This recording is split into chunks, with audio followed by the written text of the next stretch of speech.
कापूस उत्पादनात भारताला पुन्हा शाश्वत नेतृत्व मिळवून देणारा एक प्रयोग अकोल्यात आकारला येतोय।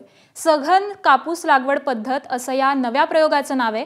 अनेक शेतकरी आता संपूर्ण देशाच्या कापूस धोरणाचा पाया बनवणारा अकोला पॅटर्न आकारला आणणार आहेत। त्यामुळे कपाशीचं भविष्य अकोल्याच्या मातीत लिहिलं जातंय असं म्हटलं तरी ते वावगं ठरणार नाही। पाहुयात हाच अकोला पॅटर्न नेमका काय आहे ते। कृषी क्षेत्रात गाजणार अकोला पॅटर्न, कापसाच्या सघन लागवडीची देशभर चर्चा। जगात सर्वाधिक कापूस लागवड करणारा देश म्हणून भारताची ओळख आहे। असं असलं तरी उत्पादकतेच्या शर्यतीत कुठेतरी भारताचा वेग कमी पडतोय।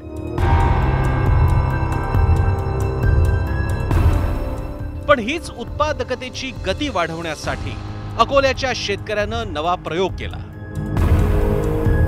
झाडाची संख्या साधारणतः 8 ते 10 हजार प्रति एकर व्हायची, पण तेव्हा माझी जी उत्पादकता होती तर साधारणतः प्रति एकर 5 ते 7 क्विंटलपर्यंत होती। पण आता जेव्हापासून मी हाय डेन्सिटीमध्ये लागवड करतो, SDPSमध्ये लागवड करतो, आपण त्याला मराठी भाषेमध्ये सघन लागवड पद्धत म्हणतो, या पद्धतमध्ये जेव्हापासून मी लागवड केली तेव्हापासून माझी उत्पादकता 12 ते 15 क्विंटल झाली। एखाद्या 2 वर्षी ती 18 क्विंटलपर्यंत पण गेली। दिलीप ठाकरेंनी आपल्या शेतात यशस्वीरित्या राबवलेल्या या प्रयोगाची सध्या देशभर चर्चा सुरू आहे। पारंपरिक पद्धतीनं कापूस लागवड करण्यापेक्षा अकोला पॅटर्ननं कापसाची लागवड करणं किती फायद्याचं आहे आणि या दोन्ही पद्धतीत नेमका काय फरक आहे पाहूया। कापूस लागवडीच्या 2 पद्धती।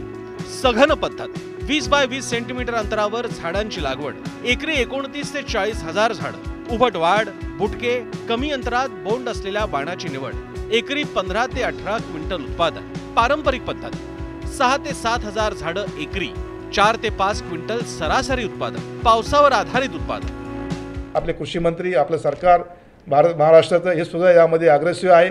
मागच्या वर्षी त्याच्या मीटिंग झाल्या परंतु त्याला प्रोग्रेस झाला नाही, पण या वर्षी मोठ्या प्रमाणावर आपल्याला हे हाय डेन्सिटी प्लांटेशन आपल्या अकोल्यामध्ये आपल्याला घेऊन जायचं आहे आणि त्यासाठी विद्यापीठाच्या बाजूनं जे काय त्याच्यामध्ये टेक्नॉलॉजी लागेल ते विद्यापीठ या ठिकाणी सहभागी राहील।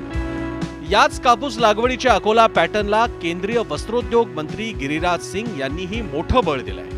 तो हाई डेंसिटी में कौन हमको रोक रहा है? उत्पादन स्पष्ट रूप से अकोला का उदाहरण आज ही बताया, यहां पे लगाया हुआ है।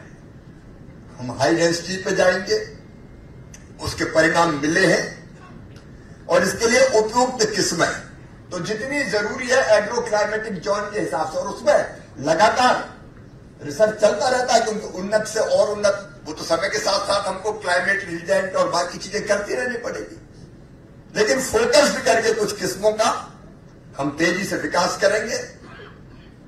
एवढंच नाही तर पंजाब पासून तेलंगणापर्यंत देशातील 9 राज्यांमध्ये शेतकरी हेच मॉडेल राबवत आहेत। शेतीतूनच समृद्धीची वाट जाते। दिलीप ठाकरे सारख्या प्रयोगशील शेतकऱ्यांच्या अनुभवातून अकोल्यासारख्या जिल्ह्यातूनच शाश्वत शेतीचं भविष्य आकार घेत आहे। शेतीतला हा अकोला पॅटर्न आता देशासाठी कापूस उत्पादनासाठी आशेचा एक नवा किरण ठरतोय। उत्पादन, उत्पन्न आणि प्रतिष्ठा या तीनही गोष्टी शेतकऱ्याच्या आयुष्यात परत आणण्याची क्रांती सुरू झाली आहे। उमेश अलोणे, ABP माझा, अकोला। ABP माझा, उघडा डोळे बघा नीट।